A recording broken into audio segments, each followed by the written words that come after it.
Good Hola. morning, everyone. Hello, Leanne. Hello, Bakh'abantu. How are Hi. you? So I'm okay. I'm okay. So this is the Gareth Cliff Show without Gareth. Good morning, Arbot. Sometimes we like that, Yep, that's what we do.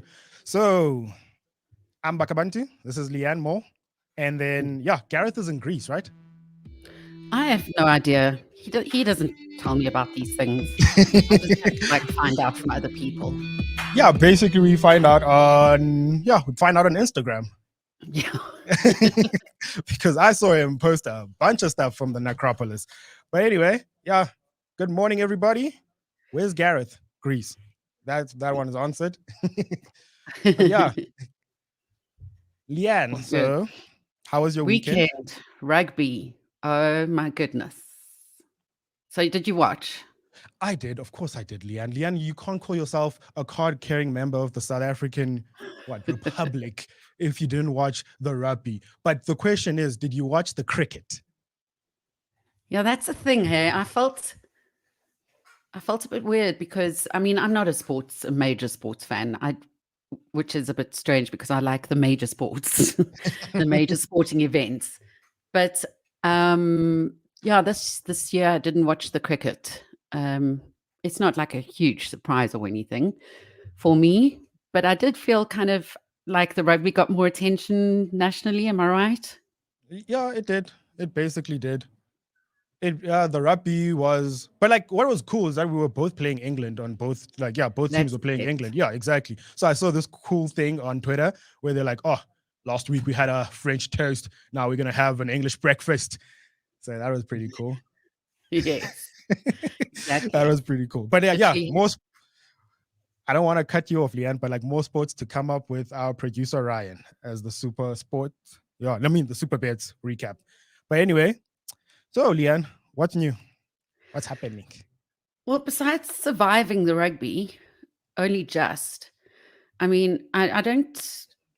I haven't been going out to watch the rugby much, but I did this weekend. So I actually went out and did the proper braai with friends thing, and it's a lot of stress. This game was a lot of stress. Um, I think that I'm not an official commentator, but it felt like about 5 minutes of it were proper rugby. Yeah. The kind that you're used to seeing in the World Cup, and the rest was just pure chaos. That's what it Yep. felt like for me. And yeah, I'm probably one of many who kind of gave up, especially roundabouts the second half, the middle part of the second half, where we were ready to walk away. But wow, what a shocking surprise! It was just one of those "how did that happen? What just happened?" moments. It was amazing to share it with there was a family there with younger kids, sort of primary school kids, and their passion is just like unbridled. They had more swear words coming out of them than from me. But speaking about swear words, I see now that it's been made official that there is an investigation into the alleged racial Well, slur. yeah. Well, that one is weird, right? Because I don't think it's in a racial slur. I don't know. He called him a Yeah, white. Yeah. yeah. Mm, So I saw something interesting.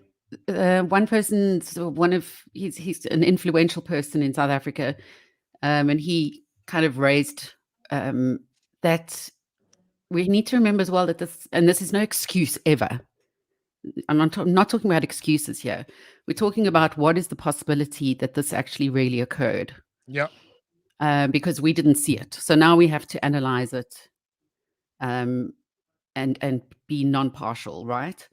But what needs to be taken into consideration, this guy was saying, and it was very interesting, was that we tend to communicate in Afrikaans when Oh we yeah. are I in saw. the Wait, is this a TikTok video? I think I saw one of those yeah, where this guy and it explains is that it could interesting.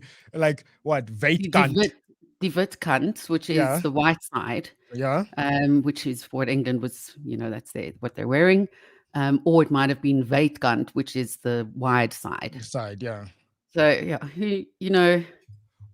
But like, all I'm saying is, yeah, it is like what this guy pointed out that I watched is that it will be a very curious moment for him to just turn racist in that one moment and just stop again. This is Bongi, by the way, our South African hooker, one of the best hookers in the world. This man has been playing full games because South Africa needs him to. That's what we need in this country, people to step up.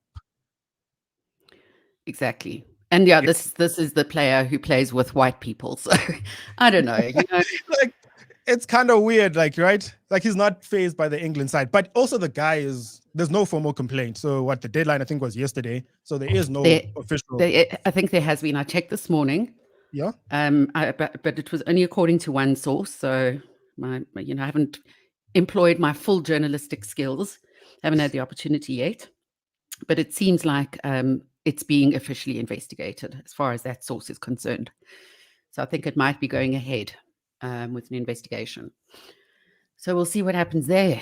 Yeah, and then just with these games being a little bit on the later side, I got home around just before midnight, and I just found that my mind was so overstimulated by what had just happened that it was really difficult to just go to sleep. I ended up watching people's reaction videos, and just still kind of being in the chaos of it. I think I finally shut eyes and my mind calmed down by about 4 o'clock in the morning. Yep. Yeah, Simon points out a very great point here. A win is a win. Got into the final, best performance in the final.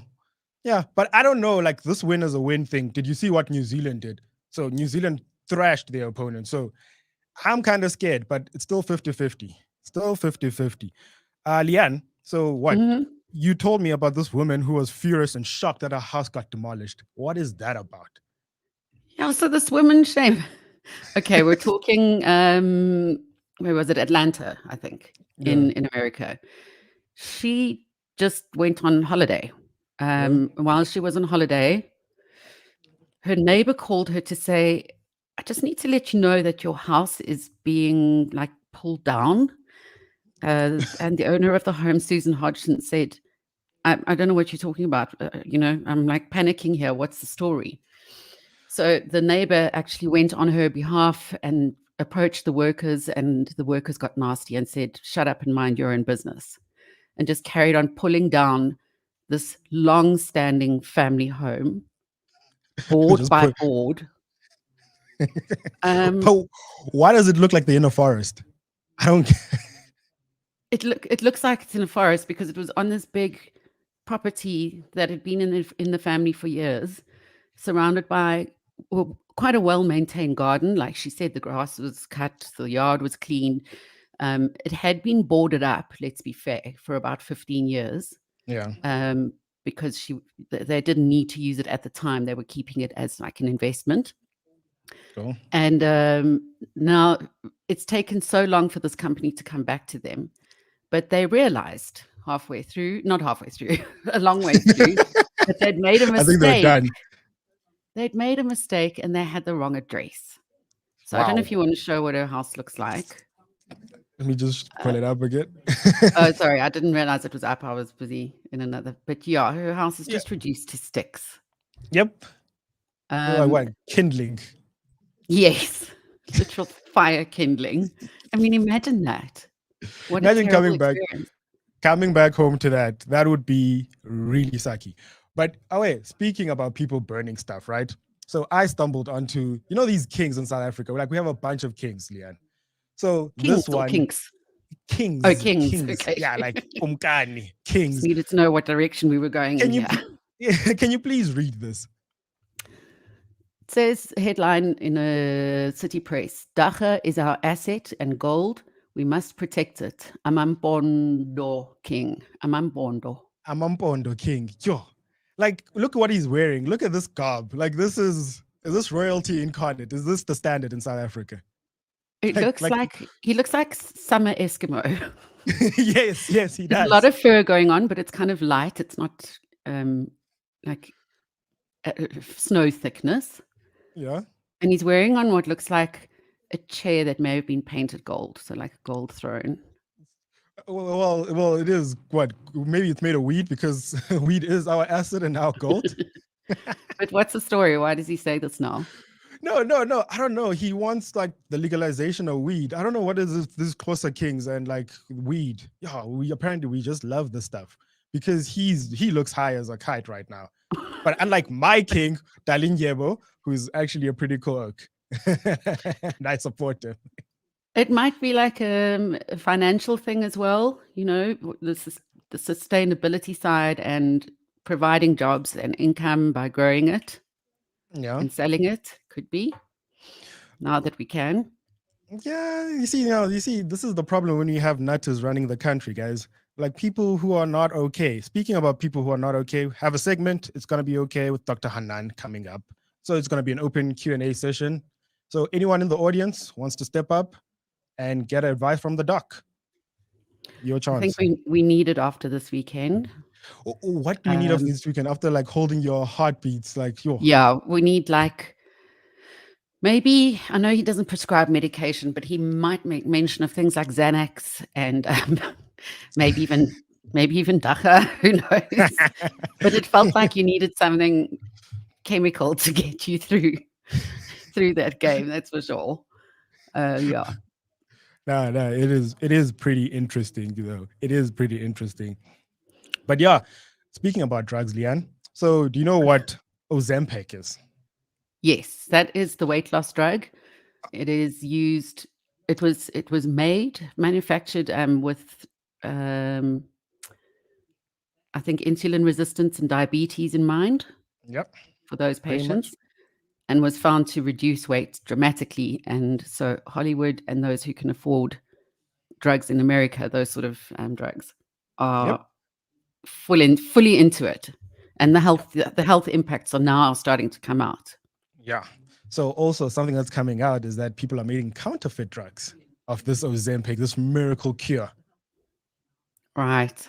So now you see once you open the door to this stuff, once you open the door to pharmaceuticals and unregulated market, yeah, people will get on this stuff and you'll get some probably placebo thing that's gonna make you sick or whatnot.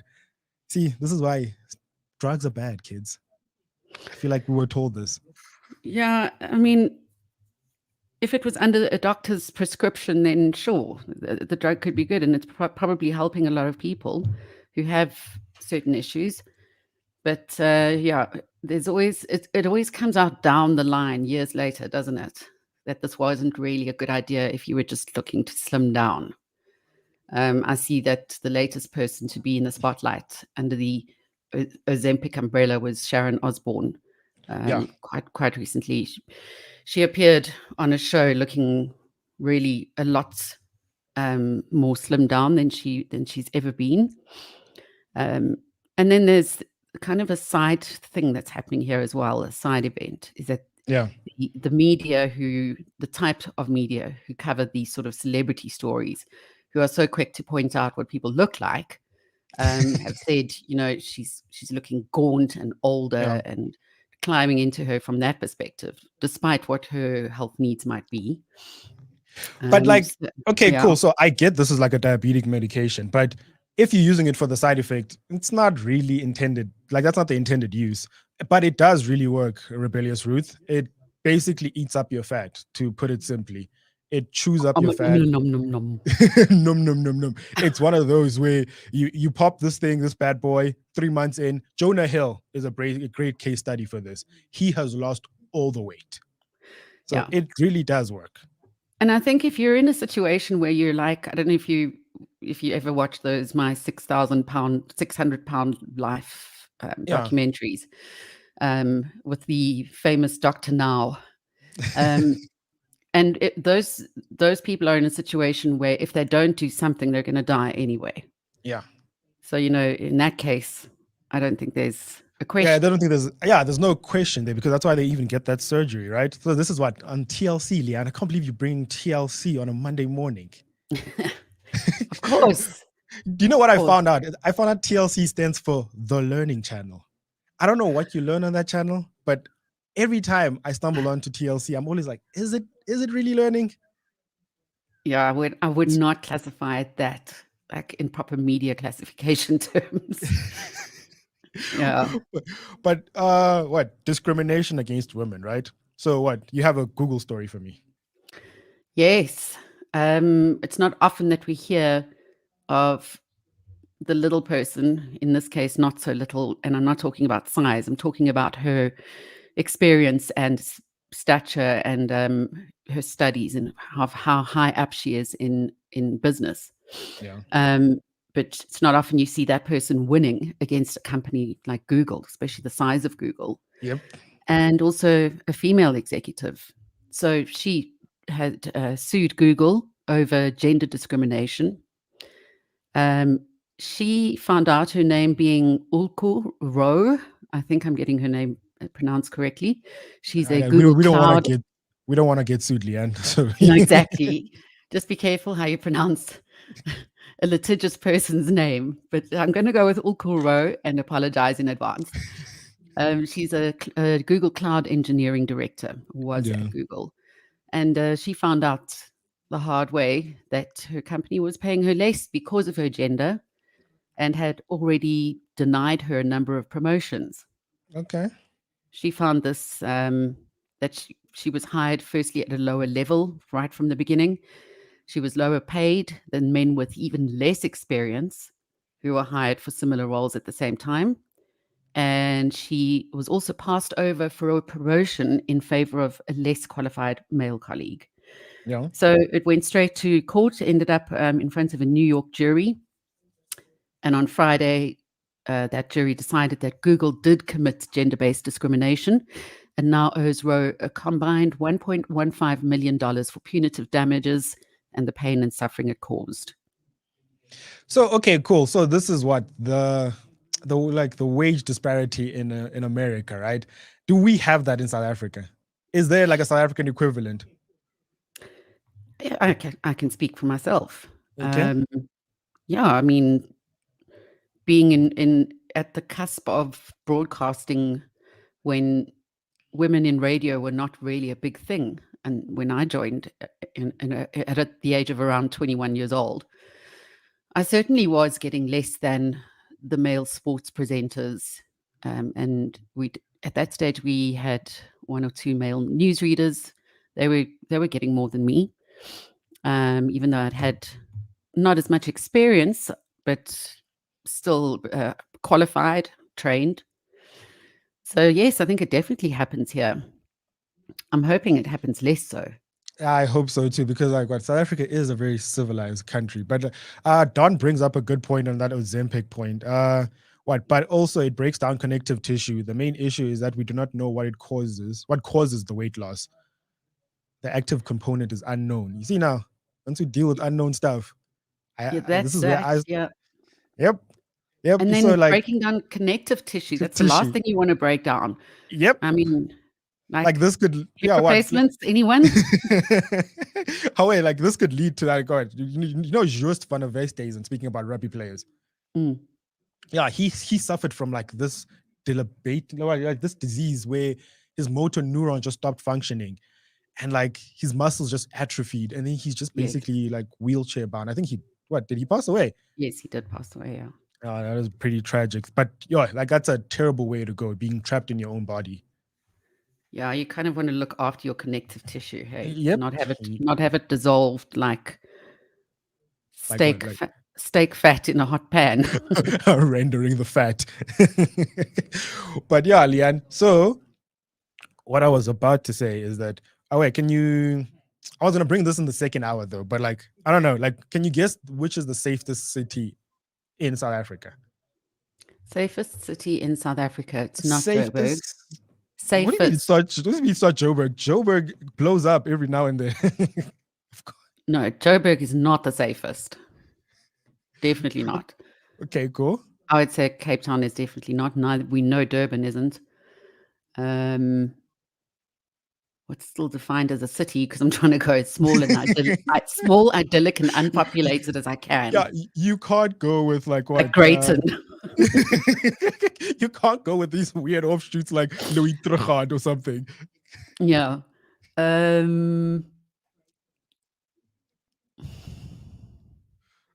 Okay, well, you'll never guess it, right? But yeah, Give me the Cape Town province. is okay. Yeah, there's okay. Yeah, it's Mpumalanga. That's the province. But there's three in the top three top safest cities in South Africa. Okay.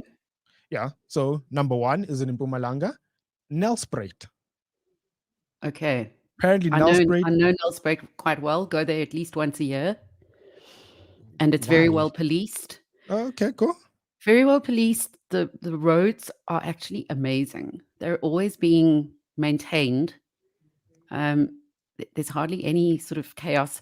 It obviously leads from quite rural, open areas into the Yeah. city. Yeah, because And it's those next to the roads are Kruger. like pristine. Yeah. So what do you think this is Um, the influence from the Kruger? Because like what we maintain it because it is a gem, after all. Yeah, could very well be. But also maybe the Mpumalanga government isn't stealing money as Wait, much. what? No, the Mpumalanga As government is much. the. Do you know where Medupi is, Leigh-Ann? Do you know where Okay, Eskom no. is? No, look, point all taken. our problems stem from Mpumalanga. But in terms of crime, I don't know, is there even a safest city in South Well, Africa when I'm it comes to guessing all of this crime? stuff is relative, right? like if Yeah, what like compared 10 to 10 stabbings compared to 11 stabbings a day. Like yes, exactly. I mean, well, even there we've got there yeah, like Hugo Hugo saying, Kriya says bullshit. I live in Nelspruit. It's not safe. yeah, so it's kind of relative, I suppose. Okay, what Yeah, other like it's cities are on there? Bloemfontein. Yes, I Yes. would say that too, probably. Yeah, I'd say that too. Like, come on, you've got the Boeramach right there. Like, and then Cape Town made it to the list. But granted, Cape That's Town was interesting. rioting. Yeah, Cape Town was rioting just a month ago. Like the taxis were holding that city hostage. So I don't know about Yeah, of this course. stuff. And I mean, although that was stemmed from an economic and political standpoint, Yeah. it was reduced to crime in a lot of instances. But excuse me, if we're talking crime alone, I've lived in Joburg for my entire life, and 2 years of that life I spent in the Western Cape, and I experienced more crime in those 2 years than I did in Joburg. It depends on where you are, what you're doing. I mean, I don't tend to walk around in Joburg city centre with my phone in my hand, but one does in Cape Town. Yeah. So you're kind of a little bit more vulnerable. So yeah, not exactly scientific proof or fair, but it's just my experience. It's just your experience. Cool. So wait, like let's get producer Ryan into the studio. Producer Ryan, can you come and give us this beyond the scoreboard weekend sports recap, please? As I we don't know if wait I'm for ready him. for this. You're so ready for this. Like we have an expert who's going to speak on this stuff. Well, an expert, inverted commas. Like Who's that? Ben. Ryan? Yeah, you're Oh, right. Yeah, like Ben. yeah. No. Ben did crap on him on Friday. Yo, did you still? Ben went in hard on Ryan. He's like, oh, Ryan is talking about cricket like he doesn't know this stuff. I'm like, well, we kind of don't care about cricket, Ben. Just like we don't care about golf. But I did watch the cricket. So if producer Ryan could step in and give us that recap. Ryan, where is this man? Okay, anyway. Oh, wait, did you notice my shave? I was trying to pull a Gareth. I'm trying to come on clean. Oh, yes. Yes, I shaved. Wait. Oh, look at that, hey? Look at that. I did too. Oh, you're at your 3 hairs. Those 3 And stubby hairs. your 3 hairs on your stub mole, like your mole. The man, the myth, the legend himself just stepped into studio. He's wearing the South African colors. Look at him. His bearded glory. Yeah, I think a lot of people will still be wearing their jerseys today at work. Well, they don't have any. Well, do you think they're going to go to work? I think this weekend was just a party weekend because South Africa, this was the best weekend we've had in a while. I think we should go to work because we want to prove, we want to be in the Praise's good book so that he gives us a public holiday when we win in the final.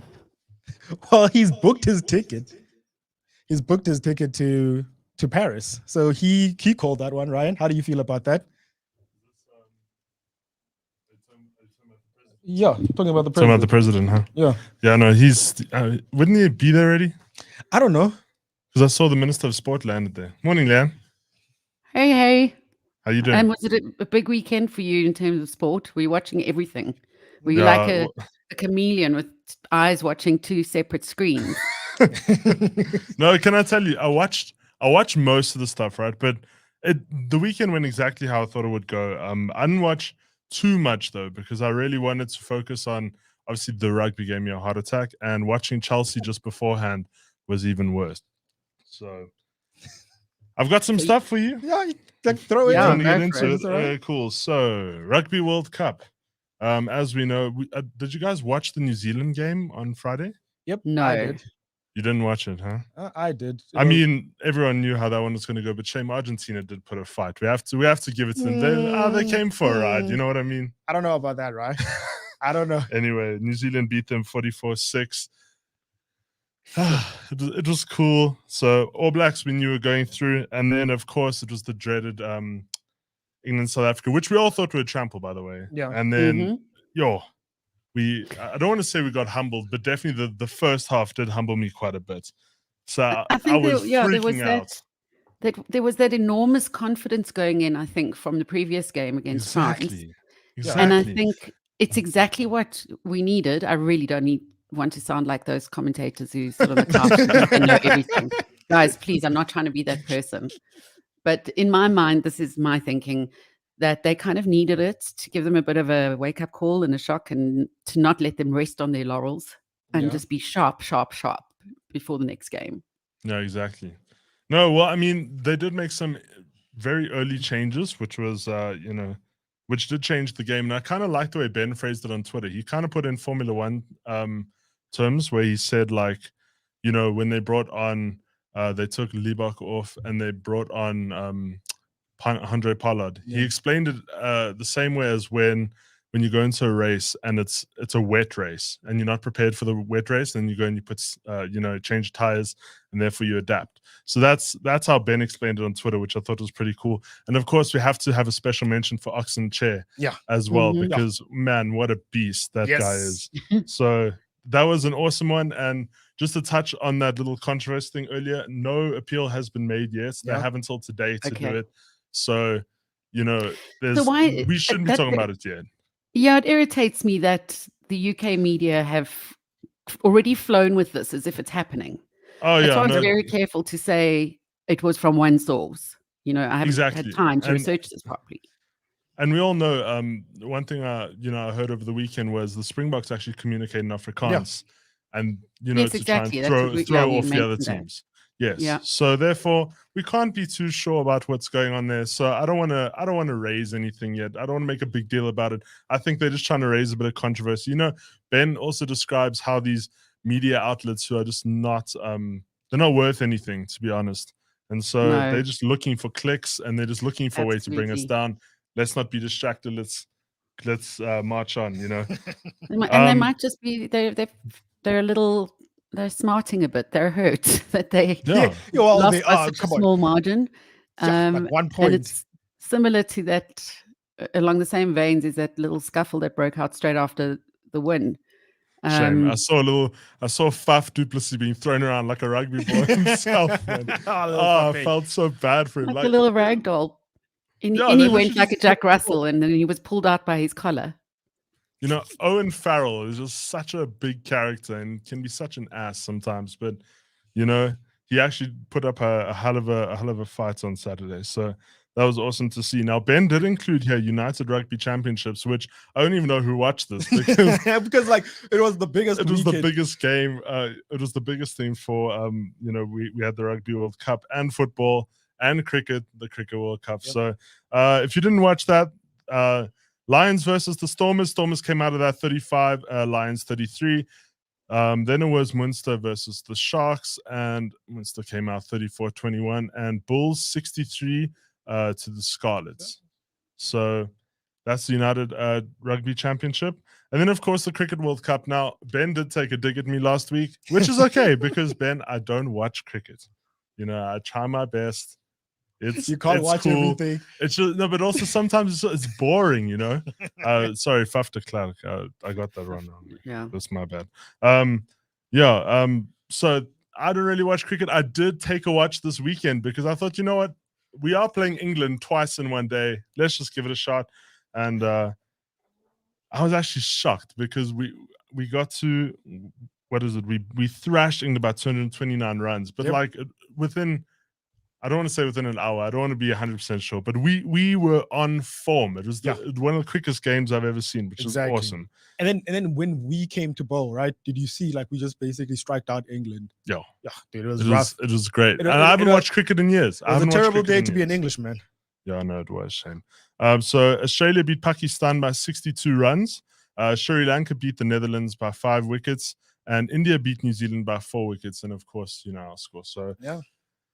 That was an interesting one for the Cricket World Cup. And let's move on to some English Premier League. Now, to be honest, this weekend wasn't, in terms of lineups, there wasn't anything special on except for the Chelsea-Arsenal game. But Man City was playing. That's my team, Ryan. Yeah, no, but they were playing Brighton. It's like, only come on. special. Come on. It's an obvious thing. So anyway, let's get into it. Liverpool-Everton. We all know Liverpool came out now and now. I did mention in my podcast like last week that Salah isn't much, and I was shat on because he came in with 2 goals on, I think it was Saturday, and it was really annoying. But they came out 2-0 to Liverpool on that one. Man City beat Brighton 2-1. Chelsea and Arsenal. Chelsea were leading by 2 most of the game. We had them there for like 80 minutes. I was so mad, and then they came back with 2 bangers like at the end. So I was mad on that. And then of course the game no one watched. Yep. It was Manchester United and Sheffield, which was on at the same time as as the Springbok game. So no one watched it, but Manchester United fans are very happy because they came out 2-1 on that one. Now, UFC 294 I didn't watch. Bakh'abantu did. So I'm going to tell you what happened, but Bakh'abantu obviously watched, so he can chime in. Islam, okay, now how do I pronounce this name? Makhachev beat Alexander Volkanovski with a first round TKO. And Khamzat, now how do you say that name? Do you know? Chiamev. Yeah. I think that could be wrong as well. I'm sorry if I'm butchering this. No. This is Khamzat Chiamev beat Kamaru, the Nigerian Nightmare, Usman. Was it good? It says unanimous decision from Ben, but like you said, it was majority decision. Yeah, no. I don't know how that. It was majority decision. One of the judges scored them a draw. So like it was 2 and then draw. Yeah, right. But like this card was very interesting because it had like a bunch of controversy, Ryan. So what you need to understand is that Islam was supposed to face Oliveira. Oliveira gets injured, gets a bad face cut, so he can't fight. And then Volkanovski steps in 14 days in. Sure. He had to step up, different weight class, and then he got knocked out. Volkanovski is pound for pound one of the best, but Makhachev went in there, knocked him out. First round TKO. Khamzat, on the other hand, this man is scary. As Ben put it on Friday, this man is a Chechen assassin. They call him Boz. Okay. Yeah, and then like God, but he couldn't go the distance with Kamaru. They went full on rounds, went to judges' decision, and then Drickus posted because Drickus was supposed to get this fight, right? Oh yeah. So the winner of this goes for the title. So Drickus was like, "Oh, okay, cool. So you guys just fought like an average match, and then like what?" Like I'm unimpressed. I felt bad for Drickus though, because it's such a cutthroat sport because they literally what injury did he have that he couldn't play? And then Dana White was like, "No, you playing," and he said, "No, I'm not." And then now he's off the roster kind of deal. Well, he's not off, but like Dana. He didn't get the big fight. Yeah, he didn't get the big fight, exactly. So like Dana, if he calls you up and you're not ready, you're cut. It's as simple as that, unless you're one of his boys, like Conor McGregor. But anyway, that was your Beyond the Scoreboard weekend sports recap with Superbets. Mm-hmm. Superbets supports responsible gambling, strictly no under 18s, winners know when to stop. South African Responsible Gambling Foundation, toll-free counseling hotline, 0800 006 008. I just have a question before I step out. Yeah, go ahead. I wanted to ask you, Leigh-Ann, the Springbok jersey etiquette. Do we wear the Springbok jerseys after we win the game? Because I know we wear it on Fridays, and I know we wear it on the game, but do we wear it the next working day to brag afterwards, or is it a bit much? I mean, I Well- wore it today for the show, but I was thinking about it this morning. I was like, am I being that guy? No, It so I depends mean, if you washed it. I wouldn't be surprised to see people wearing the jersey today, to be honest. But what I did notice, what was quite fun to see, I mentioned that I was out watching the rugby at a house braai. Oh, very nice. And there was a very fashionable girl who is self-admittedly very preppy and kind of old money looking, and the blue and white stripes and the gold, and stunning girl. She pitched up in her preppy clothes, and then during the game, all of a sudden I noticed she'd slipped into a very well-fitted Springbok ladies top. And was sitting there sipping her wine. I was like, wow, smooth wardrobe change. And straight afterwards, I can't really remember at that stage, I was too emotionally distraught, but may have slipped back into her preppy clothes. So I think she Ah. reserves her jersey specifically for the game. So there's No, there's that extreme. Well, I mean, I had a friend this weekend. She also dressed up to go out to watch the game. But what she did was, so she was wearing these like short pants, like normal shirt, and then she cut a Springbok jersey in half and wore it as a jacket. Ooh. And I was like, I don't Ooh. know if that's a good thing. Yeah, It kind of looked like it worked. Isn't that blasphemy? Cutting the Springbok That's what jersey off. But I mean, it looked like she pulled it off. I was shocked. Oh, wait, Ryan, I think here's a dare for you. Wear it until the final. Like Damn, every day. Every day, green and gold. Let me tell you, by the way, you struggle to find these jerseys in the shop now. Like, What do you mean? There's one like at the robot right here. oh, okay. We're not doing that. But like, literally, they are flying off the shelves. You cannot get them. And especially the Rugby World Cup ones, they sold out everywhere in the country. Yeah, you must get one of those Listerine ones. Oh, no, I'm not wearing that. By the way, does anybody have plans? Like, I want to know where to watch this final, because I've been watching the whole World Cup at home and at friends. Yeah. But after seeing all these videos on TikTok and YouTube and everything, I'm feeling vibes everywhere. So I want to know where like everyone's going to watch, because I want to kind of go where the vibes are. I see everyone's like media. Did you see Canal Walk in Cape Town? Dude. Yes, Canal. I saw those videos, and I saw, of course, Monte Casino. Yeah, it's different when you experience that with a whole lot of people. Some people may not want to, but it's a different level completely. They stream it here, like at Nelson Mandela Square also. Oh, they did? Yeah, they stream every game. Like just outside Hard Rock. Sure. I'm sure it's lit. And then there's kind of in between, where there was a street party that I saw where they had like a projector screen sitting in the street, and it was projected off of someone's wall. And they all at their little cooler boxes.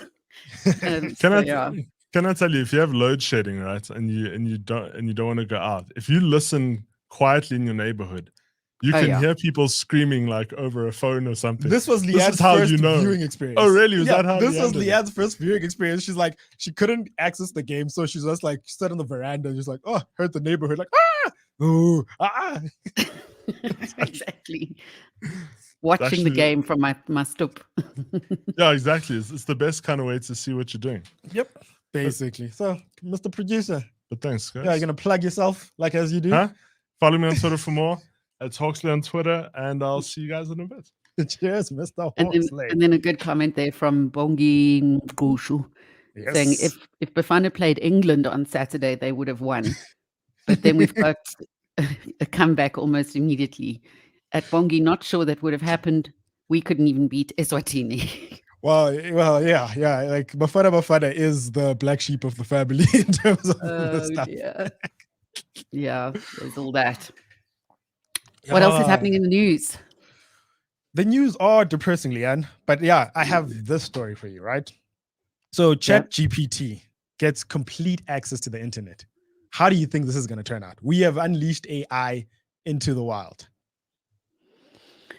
I try not to say it's scary, because then, you know what, one day we're going to sound really silly, because we'll be like those people who said Google was scary, or when the internet first came out, it was scary, or when, they developed where we had holographic concerts. That was weird and scary, because then you date yourself, Yeah. those sort of tweets that you don't want to put out.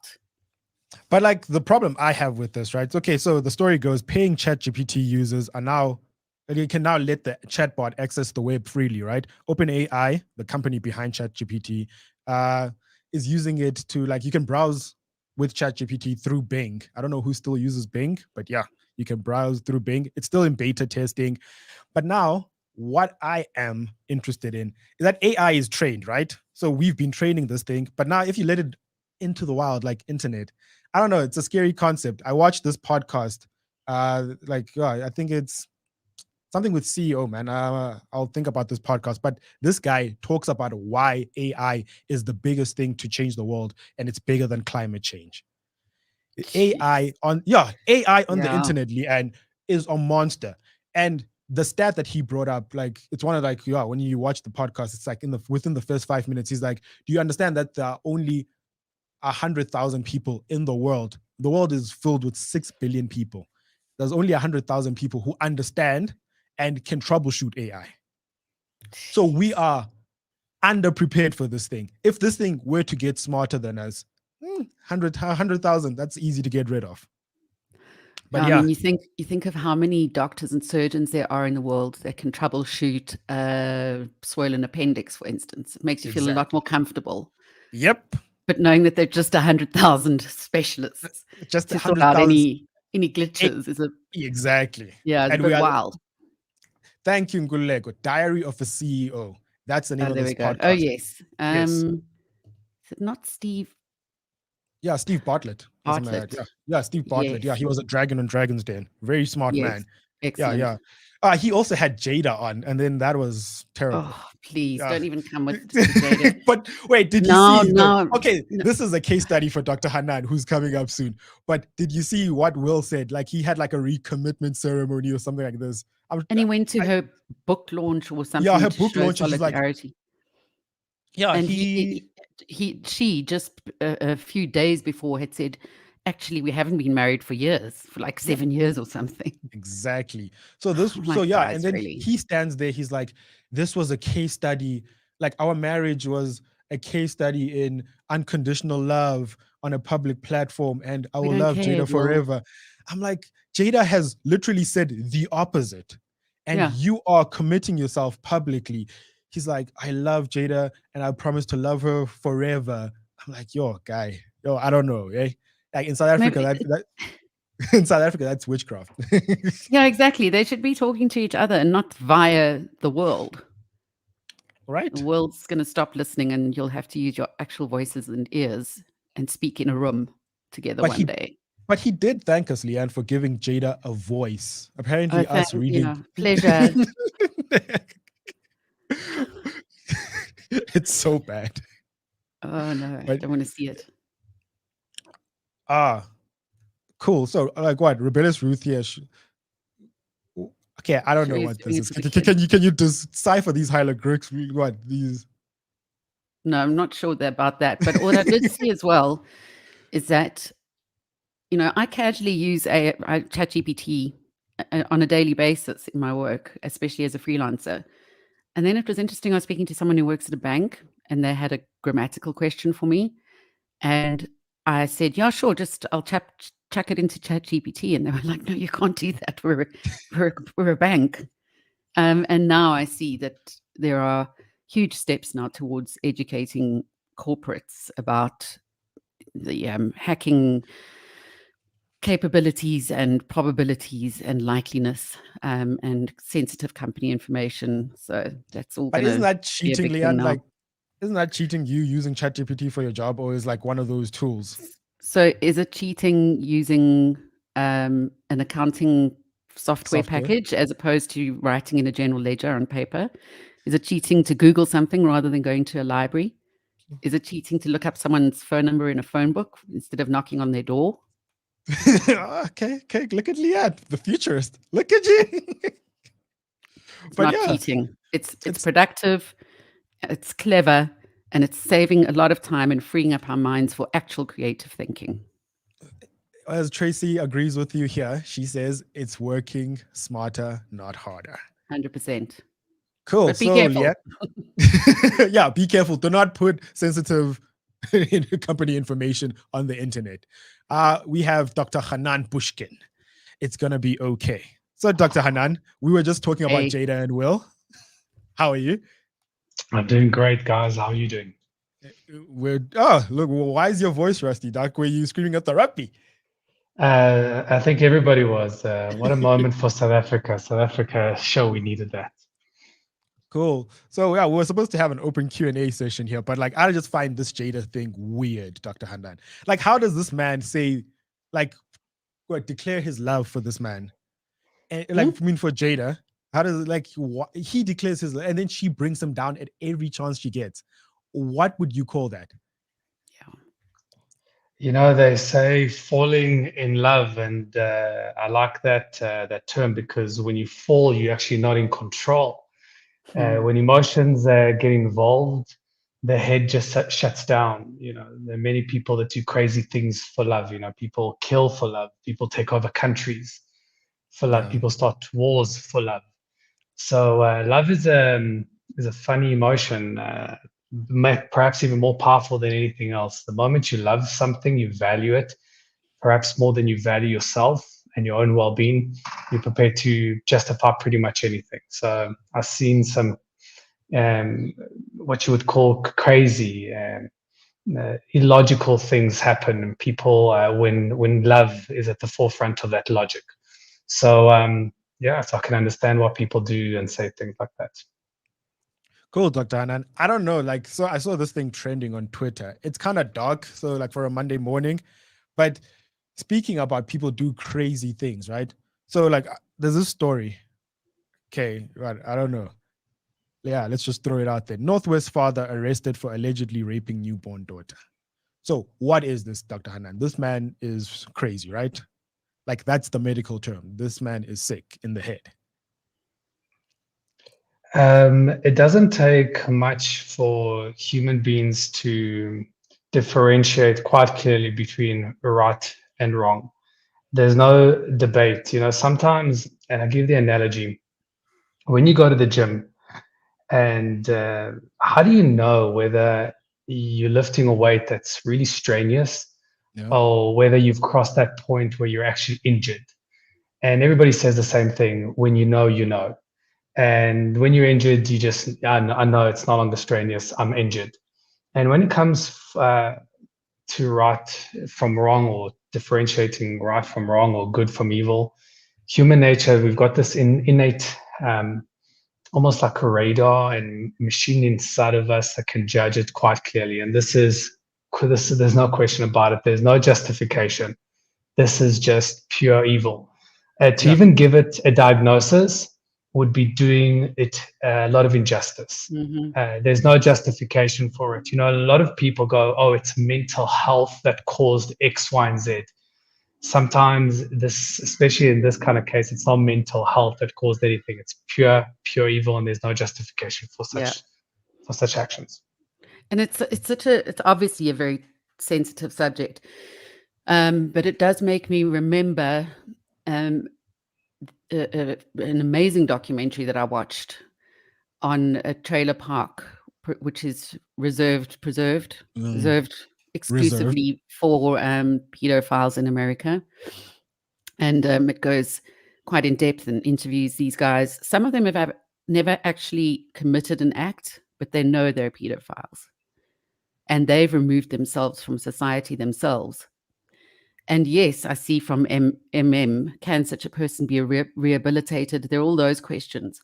But I think when it comes to the story we're referring to here, it's on another level completely. Is there brain science behind it?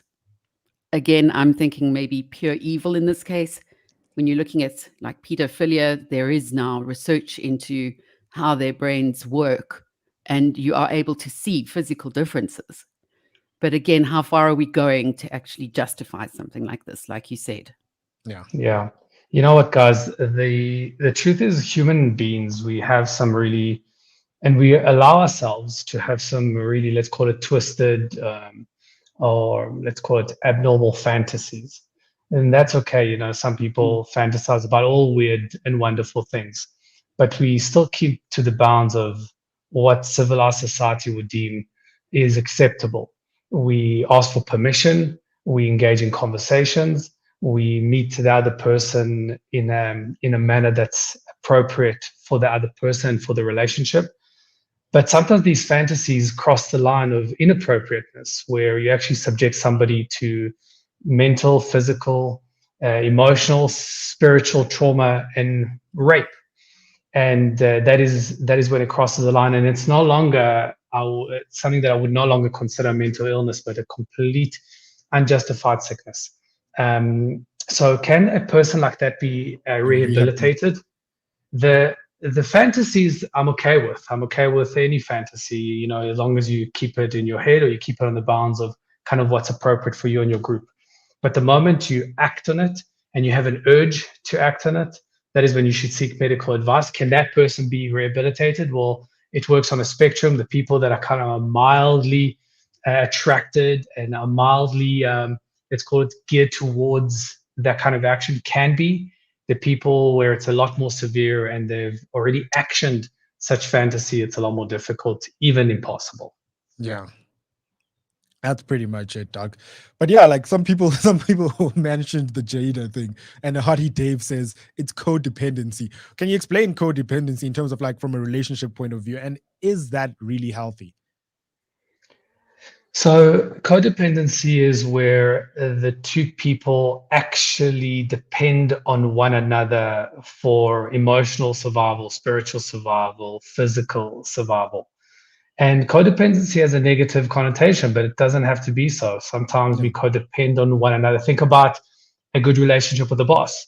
You codepend on one another. I think about a codependency between a child and a parent in a healthy way. That is quite healthy. Think about a codependency between partners or between any relationship. If you codepend on one another in healthy ways, and I'll define what healthy means. Healthy means where the rules are clear and we both agree to the rules of the game. So a healthy relationship and a healthy codependency where the rules are clear and every party in that game agrees to the rules of the game. But the moment the codependency is based on rules that are unclear or based on a power struggle, one person takes control over the other person without their permission, that no longer is deemed healthy. So codependency can be healthy if the rules are clear and everybody agrees to the rules and everybody plays by the rules. But when it's the opposite, then it's incredibly unhealthy. Talking about the rules of the game, and perhaps tending towards a lighter outro to what we're talking about today. But watching the rugby, as I mentioned over the weekend, in the presence of two primary school kids who were much more abusive of the opposing team than I would have cared to have been. Sort of, you know, we hate the English and these fists in the air. But what was also quite interesting to observe was that the adults were allowed to swear during the match and fluke like you won't believe, and it was allowed only during the match. So that got me thinking about how damaging, if at all, is swearing in front of children at a young age. How would it change their mindset or psychology as they're very impressionable and growing up? You know, swear words. And is it okay as a parent or as a group of adults to say, listen, we're going to fluke. It's going to be rough out there, but you mustn't do it, and we'll stop at a certain time. Is that like fair? So I always tell my adult patients that come here for their children that I can't tell you what's right and wrong for your family, but what I can tell you is this. Our job as parents is to guide and ensure that our kids are ready for the real world. And for that, we've got to mimic the real world. We can't expect to put them in a vacuum until they're 18 and then expect them to go out into the real world with real rules, with real rewards, with real consequences, with real accountability, with real rejection and real hurt and expect them to manage it. We got to expose them to age appropriate real rules and real rewards and real consequences and real accountability. So if swearing is, I certainly don't want my kids to be afraid when they hear somebody swear. But to one parent, it might be, you know what, that's not appropriate for my world, and I don't want my child to be exposed to it. Okay, well, if you think that you can put your child in a vacuum once they enter into the real world and have them okay with not hearing it or think that they won't hear it, well, then that's okay. Then guide your children, give them a small sample of what the world looks like when they leave the house. But for most parents, they go, well, I want my child to not fear it. I'm not going to expose them to what they are more capable, more than capable in handling. But I want them to understand what it is, how to deal with it, age appropriately. So in short, what's right for one family is wrong for another, but prepare your children for the real world once they leave. Exactly, Yeah. Dr. Hanan. Exactly. And Joking Atheist says he has a codependency with coffee. Same here, but I'm cutting off. Well, coffee doesn't depend on you. Well, yeah, that is true. That is true. So yeah. So as we hit the top of the hour, nice seeing you, Doc. Always a pleasure.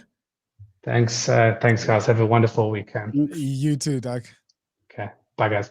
Bye. Bye. So Leigh-Ann, yeah. So that was the first hour. So on the second hour, we have a guest. Do you want to introduce our guest for us? Yes, I'm so excited to speak to her. She's she had me down a rabbit hole after she appeared on my FIPE. Now, when I mentioned to you earlier a FIPE, Bakh'abantu, you didn't know what that was. That concerns me. I am supposedly younger than you, Leigh-Ann, but you were talking about a FIPE. I'm like, what the hell is a FIPE? The For You page, in case you were wondering, particularly kind of came about with TikTok. Yeah. But yes, I came across a video by Kensani Matlatlole, and she is a writer, a cosplayer, and a content creator. And I just came across a very seemingly random video because it wasn't something that I'd been searching for or anything. No. About the fabric Shweshwe, which I absolutely love. And it's mind-blowingly interesting background. So I thought that we could chat to her. She's very much into sustainable fashion, local pop culture, African fashion history. So I'm really excited to have her on, and we'll speak to her soon, just after 7. Cool. So as 7 hits, like and subscribe, people. Gareth doesn't do this. So yeah, like and subscribe, comment below. Exactly. That like button. Exactly. Yeah. And then, see you in just a few.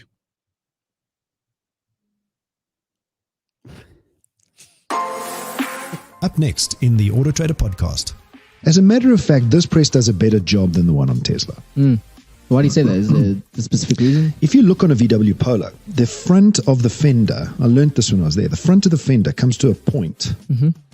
There's an extra step in the press process. You can see there. So the fender comes to a point. Yep. That is very difficult to do. To bring that fender to that sharp point. And it's perfectly done every single time. And that's, I think, the difference between this VW plant and, some other new startups that are pressing vehicles. Those lines that you see on between the bonnet and the fender, on the assembly line, there are cameras that read every line, every single car to see that those lines are identical. Yeah. Catch us every Monday at 9 a.m. on YouTube and on autotrader.co.za.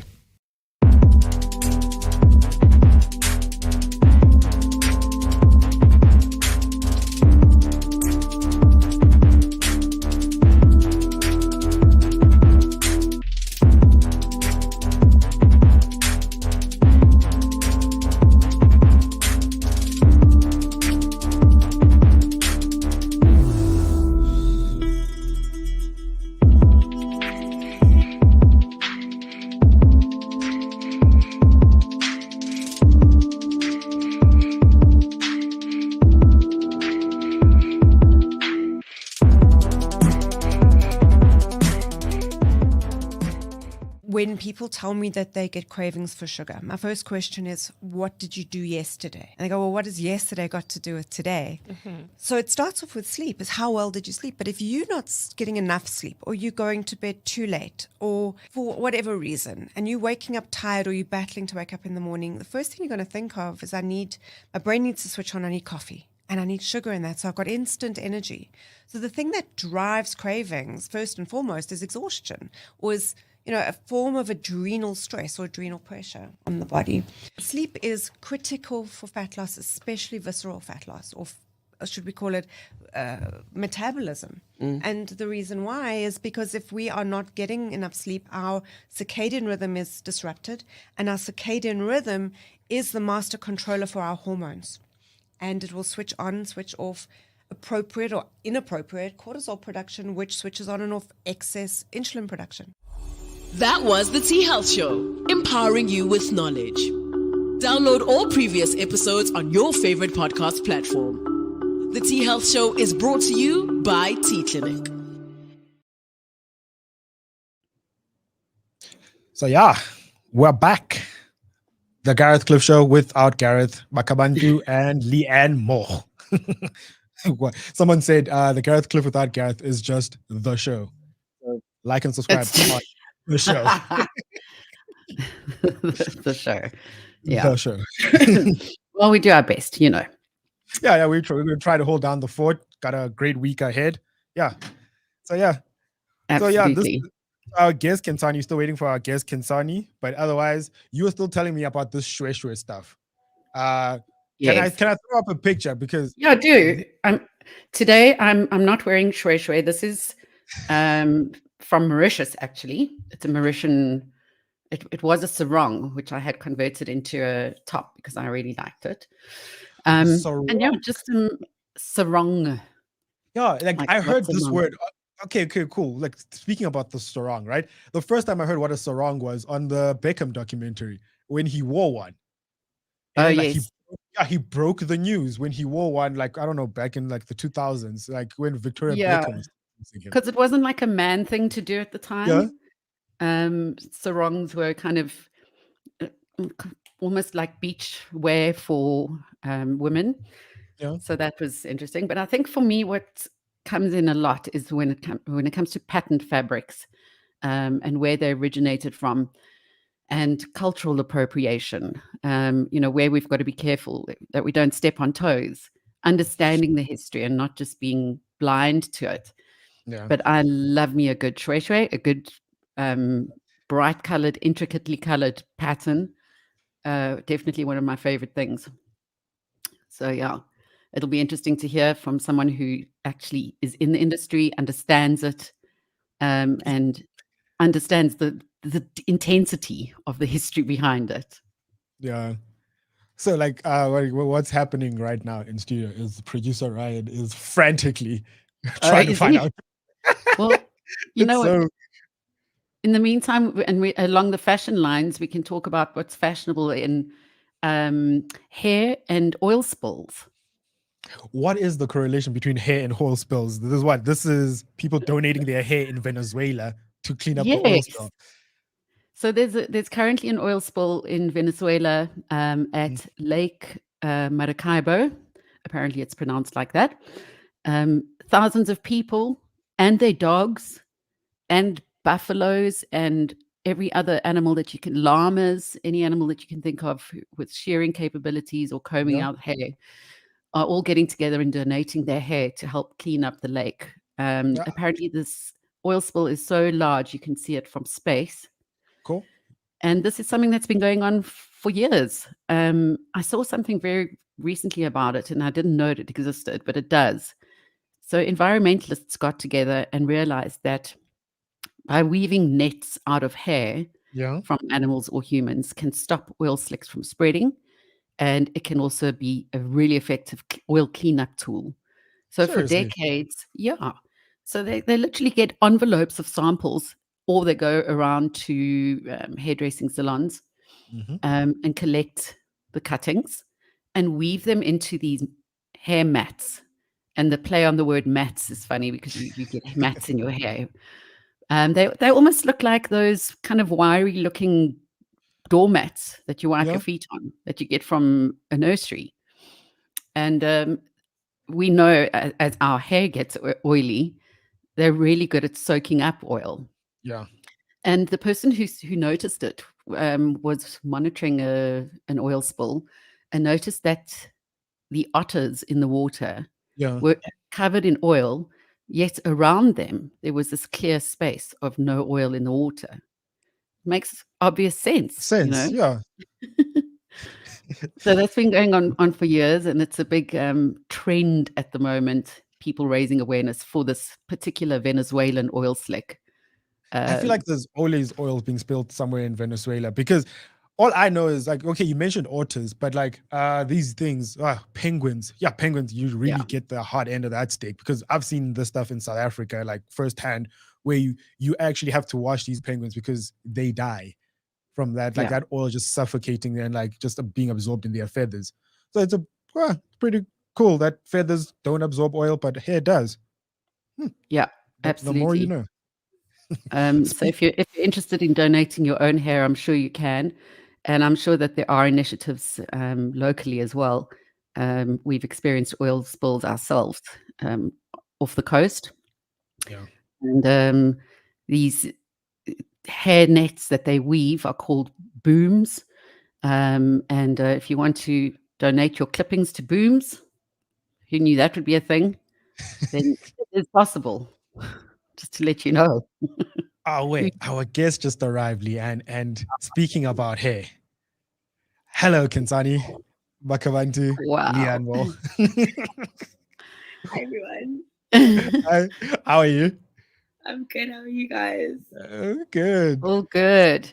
Yeah, that's showing up in true style. I would not have expected anything less, judging by your feed on social media. This is Kensani Motlatlole, a Johannesburg-based writer, cosplayer, as we can tell, and content creator. And you're very much into your sustainable fashion, which we were just talking about, sustainable cuttings of hair to be used in oil spills. But just also in general local pop culture. And yes, you came across my feed and I was absolutely fascinated on your little chat about Shweshwe and its history. And I had no idea it was steeped in as much history and came about as a result of so many different cultural contributions. Yeah, absolutely. But I mean, it's kind of almost everything always has a much richer, deeper history that we're never aware of because we're just like wearing clothes. Which is really the fun part of like fashion history.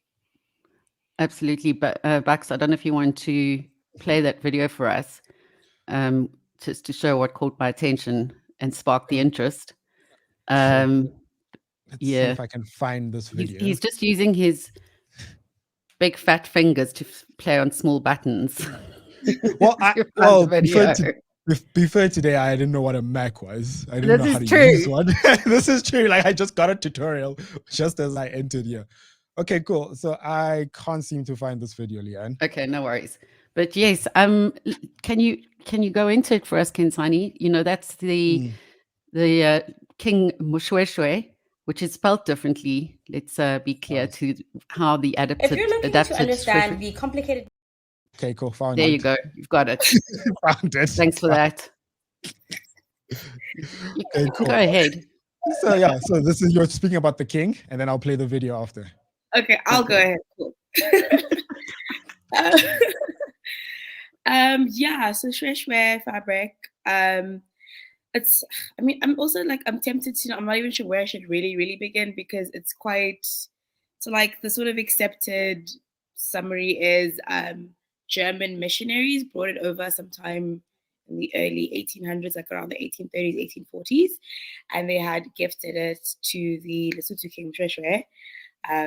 But the fabric itself actually kind of originates like India, because in like the 18th century, they were really doing amazing stuff in terms of like cotton printing and dyeing and stuff. And then obviously that got into Europe because there's a huge craze for Indian cottons and Indian printing and Indian fabric in the 1800s. And then, yeah, it came here around the 1840s, the gifts in Shweshwe. Apparently it was a big hit when they initially brought it over. Everyone loved it. So like Sotho women especially started adapting it into their clothing. And the history's a little bit murky, but actually to this day, like Shweshwe has like a really salty taste, and it's very stiff. And part of that was because when they would have to travel it across the world, like by boat, they had to like give it a whole bunch of starch so that it could like survive the travel, not get moth eaten and stuff. And that's something that we still kept as a practice to this day. So you can always tell like Shweshwe, like real Shweshwe, by like if you taste it, it's like very like. That I didn't know. Look, I don't go around tasting my clothing, but I mean, you so don't know if you have a fake or not. So it's like you scraping a pearl on your tooth. If it doesn't feel rough, then it's not real. Exactly. Or biting your Olympic medal. So yeah, I mean the thing that is fascinating for me as well is that it is produced. I think you mentioned, is it in Zimbabwe? The cotton is grown. This is like now at the moment. This is how we kind of work with it. Sustainability in Africa, and using our own producers, which is fab. Yeah, so for a really long time, it was produced overseas and they had to import it. And then I think in around like sometime 1940s, 1950s or so, the Gamma Trading, they bought like all the IP for all the prints and the like specific stuff printing that makes Shweshwe. And they produce that in Eastern Cape. Beautiful, beautiful factory there. And they're pretty much the only like authentic printer of fabric in modern times. They still pretend like, because they printed on like a system of roller printers. It's not digitally printed anything, which is a very like labor-intensive practice that has been pretty much the same since like the 1800s. And they're the only ones that do that in the world, and they're here. And what they do is they import all of the cotton from Zimbabwe, which is where it's grown, and then they weave everything, print it here in Eastern Cape. So it's obviously big with job creation in South Africa. And there's a massive demand for it, and it's kind of because it's so traditional and classic, it never goes away. And whether it's to be used in interiors or whether it's to be used in clothing, whether it's for a specific traditional event, like you mentioned a wedding, or if it's used down the runway. And I think this is that's a nice screenshot of a Shweshwe that the one before with the floral that you mentioned that you'd come across quite recently, and you wouldn't associate that with the more traditional intricate patterns of Shweshwe. This is like a little bit different. Yeah, I think like most of our first interaction with Shweshwe is like the navy blue, like that's sort of the traditional. Like hats. But they have a lot of beautiful colors and patterns nowadays, I think, as well. So there's like something for everyone there. Yeah. Absolutely so this stunning. Like, I didn't know this was called Shweshwe, but like all I know is so from the Eastern Cape, what we call it German print, right? German. Yeah. So that's how I always knew it. So like it's very interesting to learn like the history of this stuff. I just only known like what so many more names. I can't even actually it's also quite popular in Namibia.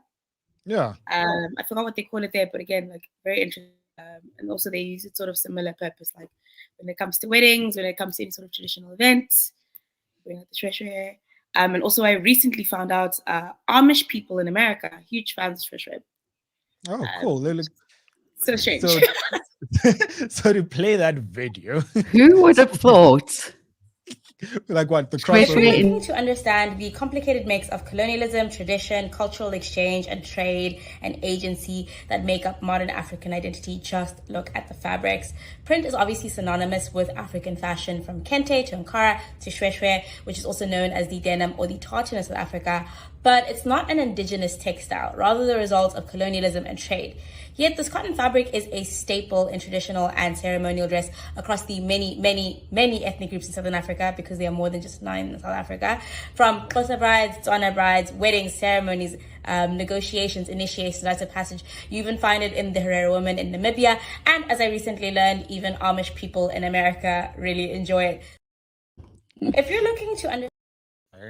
And then obviously there's the golden question, because one always needs to be respectful of the culture of the fabric and the history of, especially when it's a fashion or a style. We've seen the braid debates come up so many times. And I was interested to see in your video there a shot of a white model walking down the runway wearing her Shweshwe. So interestingly, and Bucks, maybe you can bring up that screenshot of that article. You mentioned that it was a question that was raised by a white girl who said, is it okay for me to wear? And like you said, this response was pretty much summing it up in the best way possible. The Shweshwe print specifically represents a major historical remnant of an intercultural past with Pan-African, Eastern and Western dimensions, testifying to a history of encounters and exchanges between humans across the globe. I thought that was summing it up nicely. Yeah, I think it's always hard to get into like ideas of ownership with something that is, I mean, it's not like technically a product we made or originated, right? But it is something we have obviously adapted and really made our own in like the past history, etc. But again, it's like it's tricky to be like who can and who can't wear something, because I mean, more than anything, I think like Shweshwe to me is like a very South African fabric. I think it's a very good, it like really encapsulates what a melting pot we live in as a country where, there are a lot of things that are the result of a really terrible, awful history. But at the same time, something like Shweshwe, like the way people have adapted it, the way they wear it at weddings, the way the designers put it on the runway, is also a celebration of like the creativity, the freedom that people have now as well. You know what I mean? Which again, it's like all very confusing and stuff, but it's like very hard to say like exactly who can and can't. I mean, I'm of the belief like anyone can do whatever, if the intention is fine. But how do you prove intent in terms of cultural appropriation, Kentani? I mean, to be honest, I think, personally, I don't think cultural appropriation itself is bad. It's a thing that happens all the time. Yeah. I think there are good instances and bad instances of it, but I think itself it's neutral. It's going to happen. And I mean, something like Shweshwe is so harmless. Like if you were going to see some white girl in like a duke or something, whatever the fuck, like, okay, cool. You know what I mean? Like I will live. Like nothing changes about my material reality. Like and again, as mentioned, it's used widely in interiors as well. And I see Beth's Eleutheria commenting there. I sew, and Shweshwe is my favorite fabric, from everything from curtains to clothes. And it is just such a solid fabric, especially if you're structuring like I'm trying to think of the word, a structured garment. With folds and pleats, and it works so well for that. I always recommend it to like designers as like if you want to like start out with something that's locally made, quite sustainable, environmentally friendly, like Shweshwe, you should go with. It's amazing. So speaking of like trends and fashion, I mean that's basically what your whole life and mindset is about. What is it that you actually do on a day-to-day basis? And what like got you into this? I work a regular 9 to 5 on a day-to-day basis, but I've always been very, very interested in fashion, like since I was a child. Like I was a kid making like little paper wedding dresses and things. And during lockdown, I had a lot of time, on my hands, just chilling. Sewing, crocheting. Yeah, literally I picked up every single hobby you could have. Like if I wasn't sewing, I was crocheting. If I wasn't crocheting, I was gardening. When I wasn't gardening, I was reading history books. When I wasn't doing that, I was trying to like make beer in the garden. So well, that you weren't alone in that, that's for sure.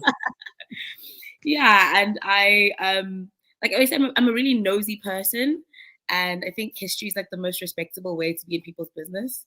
That is so true. Yeah. Everyone lets you go if you're just like, no, I'm just interested in the history. But I really exactly. Just curiosity, people. Nothing to see here. Curiosity. So what is your regular 9 to 5? I work in a marketing agency. Oh, look at you. My type of girl. Exactly. Regular, gainfully employed. Oh, that's very cool.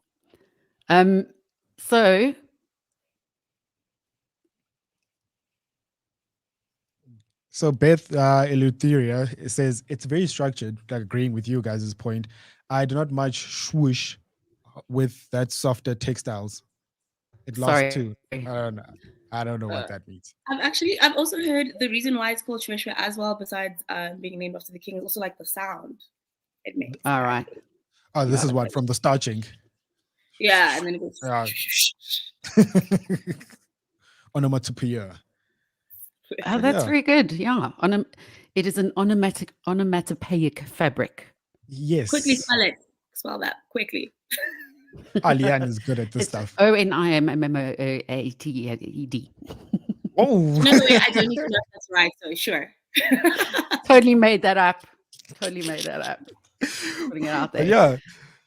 So yeah, being in the with your interests lying in the local culture and African culture and international culture space, pop culture, do you have any thoughts on what we've been speaking about or mentioning this morning quite a lot?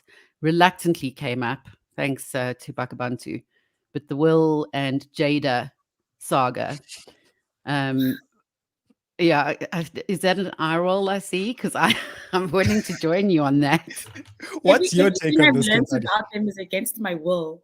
Like they force the stuff upon you. Well, Jada does. No, it's both of them, honestly. I think she just gets more smoke because she's like the woman in the situation and she's got the book coming out now. But like, they both talk way too much about business I should not know about, like, at all. We didn't ask for it, right? We're minding our own business, and they're speaking more through media than to each other. Yeah, and I think also anytime people have been together for more than like 20 years, like the amount of nonsense and like dumb stuff you guys have gone through, no one's ever going to understand that on the outside. Like that is, you spent over 2 decades, you've got so many kids together, whatever. Like we're not actually meant to know about that. Like you do not see old people in their retirement homes starting a TV show about their relationship. Like some things you have to just take to the grave. Like it might make a good show. Who knows? might as well be.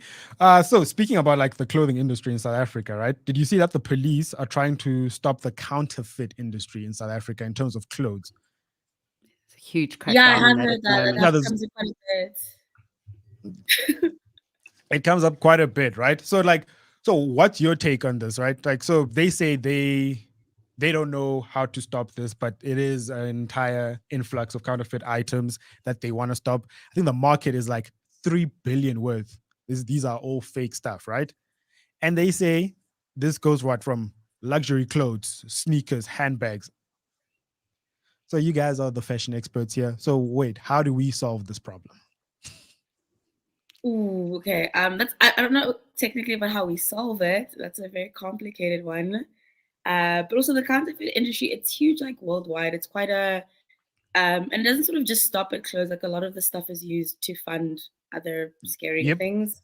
Do you know what I mean? So it's like it's sort of like you just stopping the counterfeits is like fixing a symptom. It's not actually the root cause of the problem. There are, like there's trafficking syndicates, there's drugs, etc., that get funded into all the fake Louis Vuitton bags and the Gucci belts. And I find it very funny that they say they don't know how to stop this. I think there's a place called China Mall. I think that I've seen like just go there, right? Just go stop there. Yeah, just go shut that. Yeah, start with that one and then take it further. But you mentioned drugs in this industry, right? So like I don't know if you heard in King Shaka, right? This is the airport in Durban. They confiscated 80 million worth of cocaine. Damn, where was I? Yeah. Wait, for the money or for the cocaine? That's just a weekend's worth. No comment there. Yeah. I think what's driving these clampdowns at the moment, just topically and what I'm seeing in the news, is unfortunately the poisoning attacks that have been happening on kids in more rural areas, making use of spaza shops that are run by a lot of the times foreign nationals, but just the massive amount of expired goods, things that are perhaps made on the property, products that are maybe made on the property, looking at something, for example, like, crisps that are kind of cooked in the backyard and then repackaged using illegitimate packaging. But yeah, big thing on expired goods, and just more and more of these cases of kids getting really sick from things that are bought from the shops. But I mean, obviously the impact is even wider because it affects local sustainability and local income and local economies. So yeah, it's a very big issue. But what I wanted to speak to you about, Kensani, as well, because what really caught my eye on your feed is your absolutely beautiful cosplay outfits. I see you in like we showed in that video now, and then similarly more 18th century type outfits, fantasy gowns. Where is that all coming from? And is it something that you just like? Do you do that every day? Yeah, that is actually how I dress every day. It's a lot of work.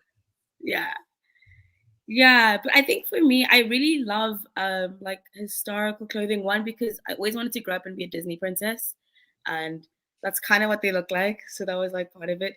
But the other thing is also I feel like I love history so much, and I love learning about like different people from different times.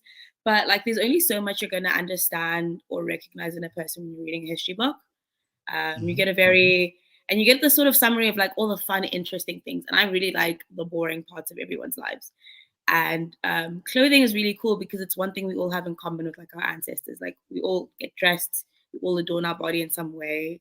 Yeah. And when I'm like specifically, I love looking into like what were Black people wearing in this time, or what were African women here, or what was the reason for this and that, etc.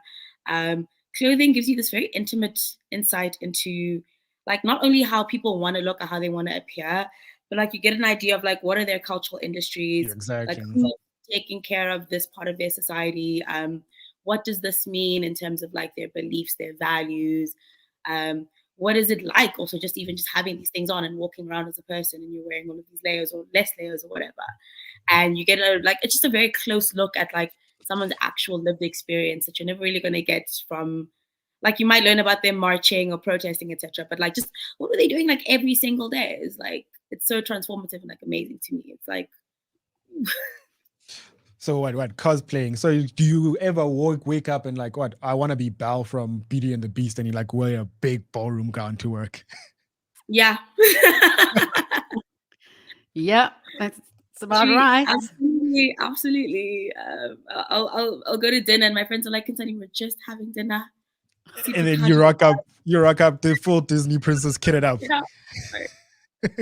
Yeah, coming like a full train skirt. Everyone's like, dude, we're just at Ocean Basket, like. Oh, you need to dress for the role you want to be. Not Kensani pitching up with like layers and layers of petticoats and corsets. Yeah. Oh, those corsets, girl. What? Yeah, it's also a really great form of birth control. So. Yeah, absolutely. But yeah, especially, I mean, looking at those corsets, I don't know. I mean, I can see how they work really well, but I'm not going to be bothered with one. I'm sorry. Do you know what's really funny to me? For years, I've always hated bras. I always thought they were like awful, like always like I get shoulder pain, like it's such a terrible thing. But with corsets, you actually get like a really good amount of like your bust support, and you also get really good back support. And I've had a chronically bad back, like I've been an old man since I was a kid. So it's really nice because it actually forces me to have like good posture and stuff. And like once you get used to it, like it's really, we have I think our modern idea of corset is like it's sort of like a death machine, and it's so constrictive and binding. But I mean, if you think about the fact that like half the world for a really long time, for like 200 years at least, wore corsets every day, there's no way, if it was that like dangerous and uncomfortable, why would everyone do that every single day? Like, but have you seen those people though, like from back in the day, where even their ribs were to change shape? That never happened. That never happened. Are you sure, Kinset?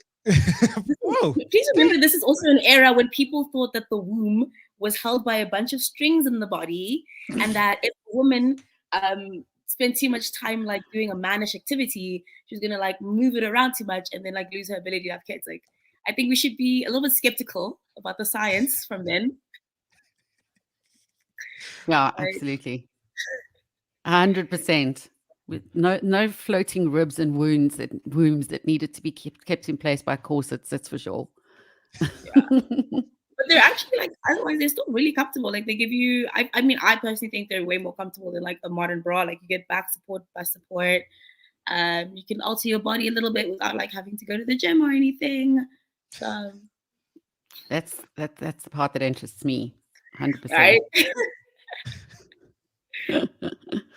But I've seen like one of these gym corsets though. Like speaking about the gym, like I've seen these ladies who wear these stuff like what looks like a rubber band or like a belt, and then the like waist trainers. Waist trainers or body shapers. Oh no, those are garbage. That's actually absolute nonsense. Like it's not. Okay.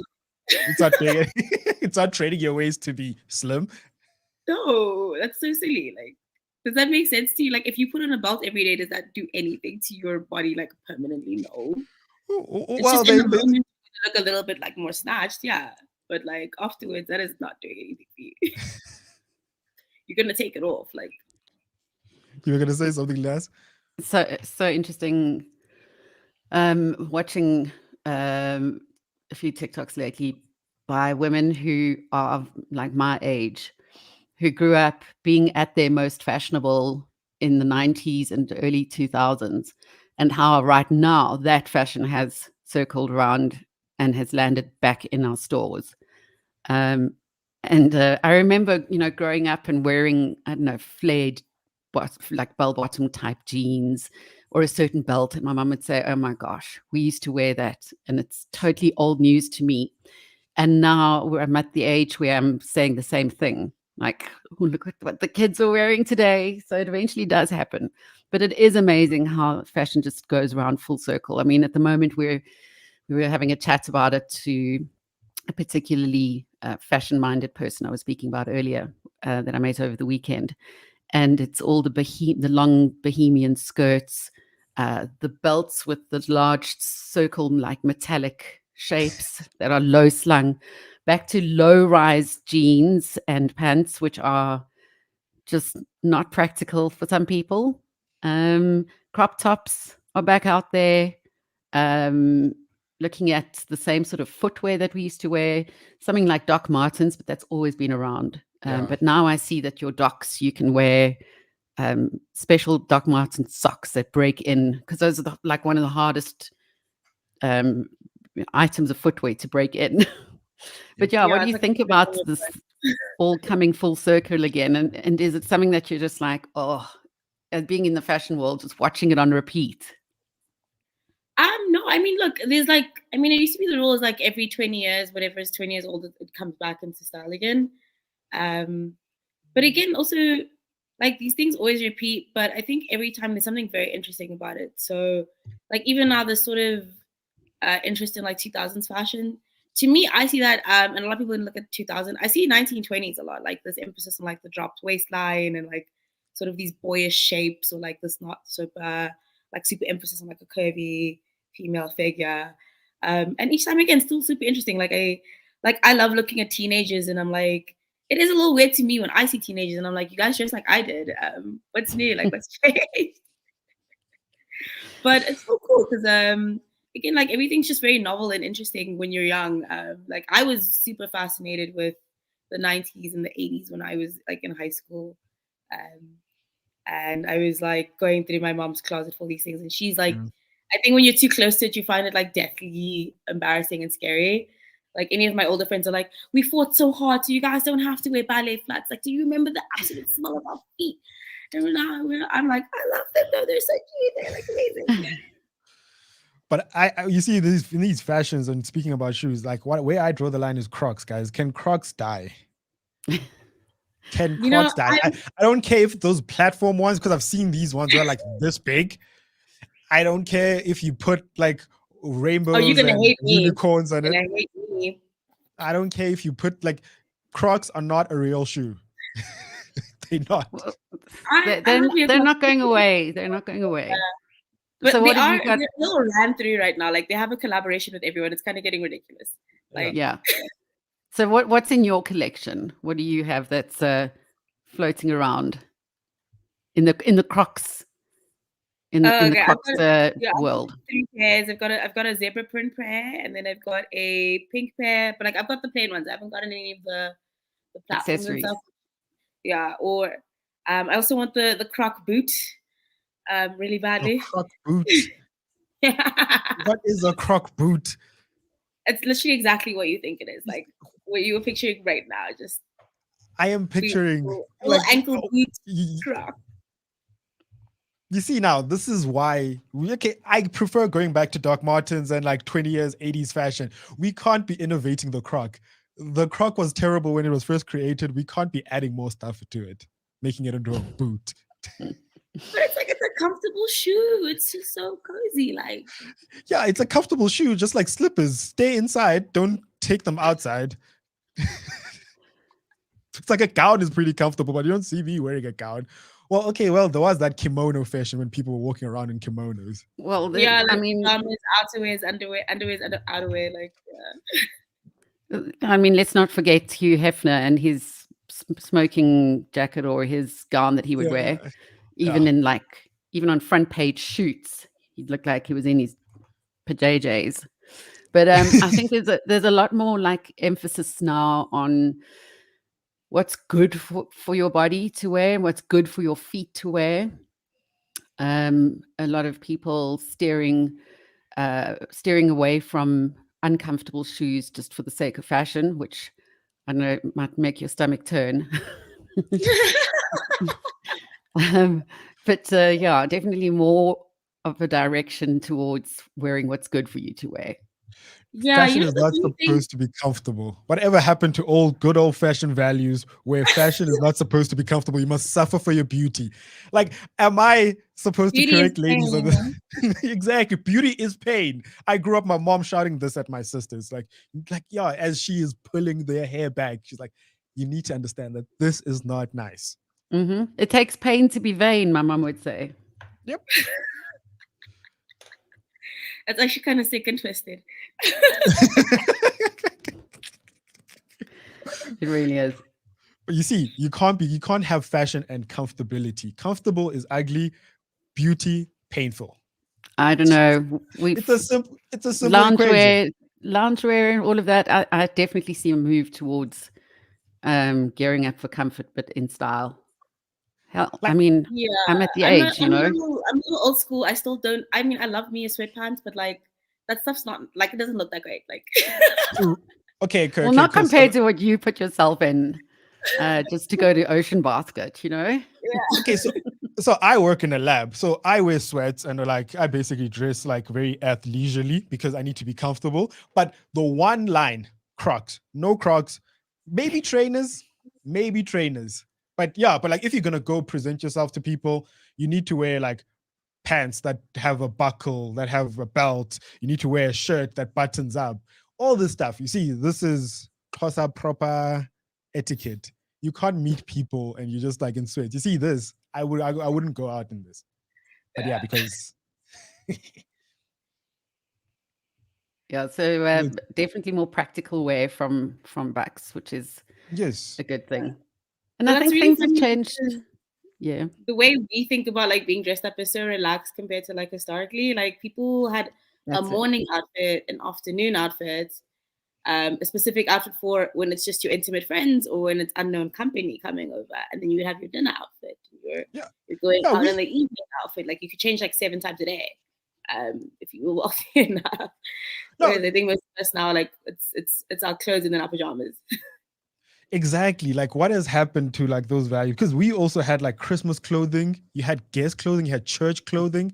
Mm-hmm. You see, yeah, this is what we need. Like Crocs must die. Guys, I don't know. Like I mean, you have to adapt the Crocs to all of those things. Let's get a tuxedo Croc. Let's make like a He's not gonna buy it. He's not gonna buy it. I don't think there's anything. One day. And Sunny, well done for trying, but ain't gonna work. But yeah, I mean the fact that we all had a good pair of Sunday school shoes. Yeah. You know, that was specifically reserved for the occasion. But I mean, you look at just style in the workplace and how much that has changed. To the point where, you know, I interview, or not interview, but I have clients who are CEOs and chief directors, and you would never see them on a call wearing a suit and tie, whereas that was the standard for so many decades, and hundreds of years actually. But I think working from home changed that a lot for the fashion industry. And it's almost like, remember at school when you would change seasonal uniforms and everything felt a bit itchy and scratchy when you went back into like your winter uniform and had to wear a collared shirt and a tie. And after years of working from home during COVID, the thought of putting on high heels and a crispy shirt and a tie or whatever, it just was horrible. So I think that's had a big influence on it as well. Definitely. Yeah, definitely. I mean, but we also like live in the age of like the sort of like Silicon Valley tech bro. Yeah, tech bro, like dress And comfortably. Yeah, literally, like if you look like what Mark Zuckerberg wears, it's like t-shirt, jeans. You see now, I never notice what he wears. I'm always distracted by his face. What his robotic face. Okay, Kensani, can you give us a fashion rating for this outfit right here? Stunning outfit. It's no Shweshwe. I can guarantee you that. There's a lot going on. Hold on. Exactly. I don't actually know what I'm looking at. Okay, crazy. Is that actual fur? That's an actual lion's mane. That's kind of dope. Oh. So what, stamp of approval from Kensani? Yeah, so I mean, like, I'm never like I never really rate outfits. What I'm doing is I'm like looking and I'm like, what is that fabric? Do you know how hard it is to source that? Because actually, like, that's like me. Like, I'm never actually looking at the outfit itself. I'm like, oh wow, whoever stitched that, like, they did it by hand. Actually, like, yeah, So what sort of equipment do you have at home, in terms of sewing machines, or do you do embroidery at all? Your crocheting I just got kits? into embroidery recently. But yeah, so I've got a basic sewing machine, and then I love handcrafts a lot more. So wherever I can, I'll even like hand sew something. And then I've got like an embroidery stand, like a big one now because I'm planning a very big project soon. And then again, I've got a million. I've never actually finished a crochet project, so there's just a lot of like half blankets, half babies' heads, like things like that running around my house. But my cats really like the yarn, so that's fine. What are the other stuff I do? Yeah, but those are the main things. Yeah. You have cats. And I'm sure thrifting must be a huge interest to you as well. I know it's like super trendy at the moment to thrift everything. And where do you go locally to find those little gems? Yeah, I don't thrift as much anymore. Fortunately, a lot of people will give me stuff now because I always tell everyone, like, before you get rid of anything in your wardrobe, if it's really old, please just give it to me. I'll do something. Like, even the other day, my friend dropped off like 6 meters of old curtains, and I was like, oh, I don't know what this has done for me. But when I did used to thrift, I went to like Noord, like the taxi rank there. There's like the huge, the Nusa, they're like huge piles of stuff there, which are all, funny enough, they're all imports of like people in America and Europe thinking they're donating to charity and giving clothes to like. Are you Africans. Serious? Like donating their threads to Africans? Yeah, literally. So like as people like overseas, they think they're like just donating clothing to charity, and then it comes here in these huge bales and stuff. And it's part of why it's sold so cheap. Yeah. But there's also the question of these like big stores like H&M. They came under fire a few years ago, I think it was, for stating that in their stores you could bring your old clothes or used gently worn items, and they would be put into these huge piles that would go to be donated somewhere. And it was found that they were being pushed off to poorer countries and being used like almost as landfill. And that it wasn't. Sorry, go for it. I have to mute anyway. My hardy jars arrived for the morning. Oh, menaces, damn. But actually, I think that was even a recent thing that came out. These dudes put air tags in a bunch of stuff they donated, like H&M, Zara, I think a few more other stores. And the promise those shops all make is that like you bring your Gently Worn stuff, you get a little discount voucher or whatever, and then they're either going to recycle it or they'll resell it or something like that. And something like 9 out of 10 times those things end up in a landfill, as they were going to anyway. Like very rarely do they end up like being sold again or reused, which is really bad because we have a huge like waste issue, and a lot of our clothing now is mostly like polyester, plastic, so it's not decomposing or breaking down. It's really bad for like the soil. There's microplastics in the water.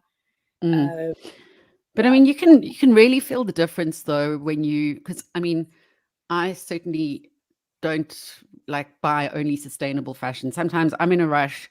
I have to go to the little street shop and on the corner of the street, buy something to quickly put on, especially if I've been caught. All of a sudden there's a storm and a drop in temperature and I don't have a jersey or something like that. And you can feel the difference when you're wearing these fabrics because you literally sweat inside them because they're not breathable at all and not natural. So you can understand how those are not going to decompose. But it's about putting your trust in someone and saying, I trust that you're going to do something with these clothes that you say you're going to. And then to find out that they've been dumped in parts of Indonesia somewhere and are just sitting on a landfill is just horrible.